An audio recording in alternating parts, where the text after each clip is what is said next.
13వ తారీఖు నాడు మరి పెద్దపల్లి జిల్లాలో జరిగినటువంటి రైస్ మిల్లులో జరిగినటువంటి ఘటన ఎంత ఘోరం అంటే వాడు తల్లిదండ్రుల మధ్య పడుకున్న పాపను అంటే మన ఇంట్లోనే మనం ఉన్న కాడనే మనం ఇద్దరి మధ్య తల్లి తండ్రి సేఫ్టీలో ఉన్నదని వాళ్ళు కూడా మా పక్కనే ఉన్నది కదా అన్నటువంటి భరోసాతో పడుకుంటే వాడు రాత్రి 11 గంటలకు వచ్చి ఎత్తుకుపోయి రేప్ చేసి చంపేసి ఇంత దారుణంగా జరిగినటువంటి ఘటన చాలా దిగ్భ్రాంతి కలిగించుతూ ఉంది.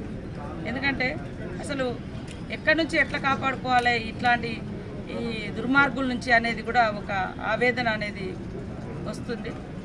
ఏది ఏమైనా ముఖ్యమంత్రి గారు కూడా వెంటనే స్పందించి పోలీసు అధికారులను కూడా ఆదేశించి సంబంధిత ఘటన పట్ల అదేవిధంగా దిగ్భ్రాంతి వ్యక్తం చేసి ఇక్కడ కొంత చర్యలు తీసుకోవడం జరిగింది. అదేవిధంగా నిందితుని కూడా అరెస్ట్ చేయడం జరిగింది.